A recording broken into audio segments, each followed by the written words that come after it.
Financial ಚಾರ್ಟ್ಗಳ ಈ ಜಗತ್ತಿಗೆ ನಿಮ್ಗೆಲ್ಲ ಸ್ವಾಗತ. ನೋಡೋಕೆ ಬರೀ ಗೀಚು ಬಣ್ಣ ಅಂತ ಅನ್ಸಿದ್ರು ಇದ್ರ ಹಿಂದೆ ಅಡಗಿರೋ ರಹಸ್ಯಗಳನ್ನ ಭೇದಿಸೋಕೆ ನೀವು ರೆಡಿ ಇದ್ದೀರಾ? ಹಾಗಾದ್ರೆ ಬನ್ನಿ, ಇವತ್ತು ನಾವು ಈ ಚಾರ್ಟ್ಗಳು ಮಾತಾಡೋ ಭಾಷೆನ ಕಲಿಯೋದ್ರಿಂದ ನಮ್ಮ ಜರ್ನಿ ಶುರು ಮಾಡೋಣ. ಈ ಚಾರ್ಟ್ ನೋಡಿದ ತಕ್ಷಣ ಏನನ್ಸುತ್ತೆ? ಏನೋ ಗಜಿಬಿಜಿ ಗೆರೆಗಳು ಅಷ್ಟೇ ತಾನೇ? ಆದ್ರೆ ನಿಜ ಹೇಳ್ಬೇಕಂದ್ರೆ ಪ್ರತಿಯೊಂದು ಏರಿಳಿತದ ಹಿಂದೆ ಒಂದು ಕಥೆ ಇದೆ. ಅದು ಖರೀದಿದಾರರ ಭರವಸೆ ಮತ್ತು ಮಾರಾಟಗಾರರ ಭಯದ ನಡುವೆ ನಡೆಯೋ ಒಂದು ದೊಡ್ಡ ಯುದ್ಧ. ಇವತ್ತು ನಾವು ಆ ಕಥೆನ ಹೇಗೆ ಓದೋದು ಅಂತ ಕಲಿಯಲಿದ್ದೇವೆ. ಇದನ್ನ ಹೀಗೆ ಯೋಚನೆ ಮಾಡಿ, ಆಕಾಶದಲ್ಲಿ ಕಪ್ಪಗೆ ಮೋಡಗಳು ಬಂದ್ರೆ ಮಳೆ ಬರಬಹುದು ಅಂತ ನಾವು ಅಂದಾಜು ಮಾಡ್ತೀವಿ ಅಲ್ವಾ? ಅದೇ ರೀತಿ ಈ ಚಾರ್ಟ್ ಪ್ಯಾಟರ್ನ್ಗಳು ಮಾರುಕಟ್ಟೆಯಲ್ಲಿ ಮುಂದೆ ಏನಾಗ್ಬೋದು ಅನ್ನೋದ್ರ ಬಗ್ಗೆ ಒಂದು ಸುಳಿವು ಕೊಡುತ್ತೆ. ಇದು ಭವಿಷ್ಯವಾಣಿ ಅಂತೂ ಅಲ್ಲ, ಆದ್ರೆ ಮುಂದೆ ಬರೋದಕ್ಕೆ ರೆಡಿಯಾಗಿರಲು ಒಂದು ಸೂಚನೆ ಅಷ್ಟೇ. ಹಾಗಾದ್ರೆ ಈ ಕಥೆ ಓದೋಕೆ ನಾವು ಎಲ್ಲಿಂದ ಶುರು ಮಾಡಬೇಕು? ಉತ್ತರ ತುಂಬಾ ಸಿಂಪಲ್. ಅದರ ಅಕ್ಷರಗಳಿಂದ, ಅಂದ್ರೆ ಒಂದೊಂದೇ ಕ್ಯಾಂಡಲ್ ಸ್ಟಿಕ್ನಿಂದ. ಬನ್ನಿ, ಪ್ರತಿಯೊಂದು ಕ್ಯಾಂಡಲ್ ನಮ್ಗೆ ಏನ್ ಹೇಳುತ್ತೆ ಅಂತ ನೋಡೋಣ. ಪ್ರತಿಯೊಂದು ಕ್ಯಾಂಡಲ್ ಒಂದು ಚಿಕ್ಕ ಕಥೆ ಇದ್ದಾಗೆ.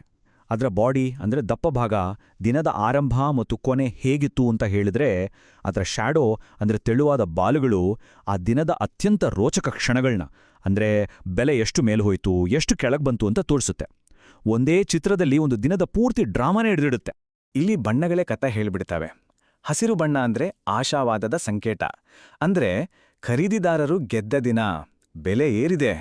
ಇನ್ನು ಕೆಂಪು ಬಣ್ಣ ಒಂದು ಎಚ್ಚರಿಕೆಯ ಗಂಟೆಯದ ಹಾಗೆ, ಮಾರಾಟಗಾರರು ಮೇಲುಗೈ ಸಾಧಿಸಿದ ದಿನ, ಬೆಲೆ ಇಳಿದಿದೆ. ಇದು ಮಾರುಕಟ್ಟೆಯ ಮೂಡ್ ತಿಳಿಸೋ ಒಂದು ಕಲರ್ ಕೋಡ್. ಓಕೆ, ಒಂದು ಕ್ಯಾಂಡಲ್ ಅಂದ್ರೆ ಏನು ಅಂತ ಈಗ ನಮಗ ಅರ್ಥ ಆಯ್ತು. ಆದರೆ ನಿಜವಾದ ಮ್ಯಾಜಿಕ್ ಶುರುವಾಗೋದೇ ಈಗ. ಕ್ಯಾಂಡಲ್ ಸ್ಟಿಕ್ ವಿಶ್ಲೇಷಣೆಯಲ್ಲಿ ಒಂದು ಗೋಲ್ಡನ್ ರೂಲ್ ಇದೆ. ಇದನ್ನ ಅರ್ಥ ಮಾಡ್ಕೊಂಡ್ರೆ ಚಾರ್ಟ್ಗಳನ್ನ ನೋಡೋ ದೃಷ್ಟಿಕೋನವೇ ಬದಲಾಗತ್ತೆ.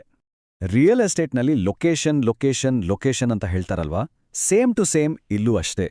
ಕ್ಯಾಂಡಲ್ ಸ್ಟಿಕ್ ಪ್ಯಾಟರ್ನ್ಗಳಲ್ಲಿ ಲೊಕೇಶನ್ ಅನ್ನೋದೇ ಎಲ್ಲವನ್ನು ಡಿಸೈಡ್ ಮಾಡುತ್ತೆ. ಒಂದೇ ಥರ ಇರೋ ಕ್ಯಾಂಡಲ್ ಚಾರ್ಟ್ನ ಕೆಳಗೆ ಬಂದ್ರೆ ಹೀರೋ ಆಗ್ಬೋದು.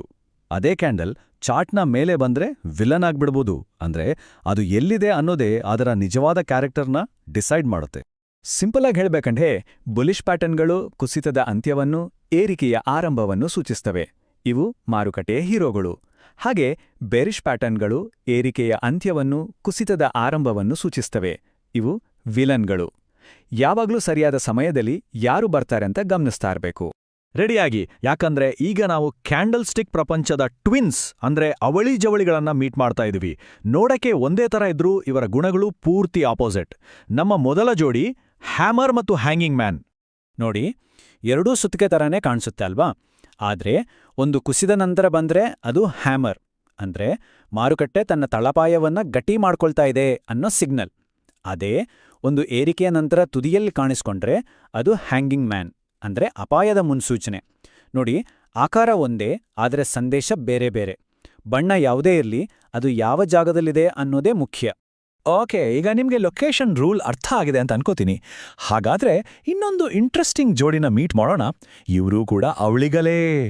ಈಗ ಸುತ್ತಿಗೆಯನ್ನ ತಲೆ ಕೆಳಗು ಮಾಡೋಣ.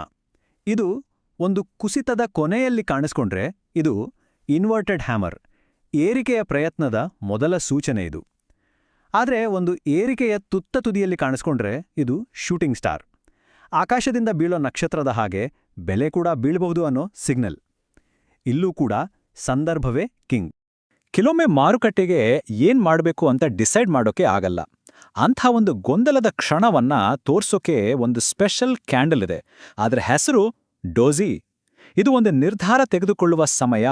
ಡೋಜಿಯನ್ನ ಒಂದು ಹಗ್ಗಜಗಾಟದ ಸ್ಪರ್ಧೆ ತರ ಕಲ್ಪಿಸ್ಕೊಳ್ಳಿ.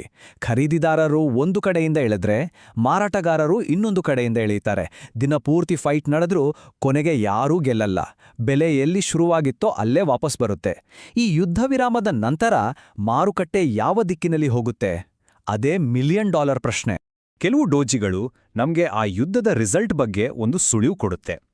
ಡ್ರ್ಯಾಗನ್ ಫ್ಲೈ ಡೋಜಿಯಲ್ಲಿ ಉದ್ದನೆ ಕೆಳಬಾಲ ಏನ್ ಹೇಳುತ್ತೆ ಅಂದ್ರೆ, ಮಾರಾಟಗಾರರು ಬೆಲೆನ ಕೆಳಗೆ ತಳ್ಳೋಕೆ ಟ್ರೈ ಮಾಡಿದ್ರು, ಆದ್ರೆ ಫೇಲ್ ಆದ್ರು ಅಂತ. ಇದು ಖರೀದಿದಾರರಿಗೆ ಒಳ್ಳೆ ಸುದ್ದಿ. ಇನ್ನೊಂದು ಕಡೆ ಗ್ರೇವ್ ಸ್ಟೋನ್ ಡೋಜಿಯಲ್ಲಿ ಉದ್ದನೆ ಮೇಲಿನ ಬಾಲ ಏನ್ ತೋರಿಸುತ್ತೆ ಅಂದ್ರೆ, ಖರೀದಿದಾರರು ಬೆಲೆನ ಮೇಲೆ ತಗೊಂಡೋಗೋಕೆ ಫೇಲ್ ಆದ್ರು ಅಂತ. ಇದು ಮಾರಾಟಗಾರರಿಗೆ ಗೆಲುವು.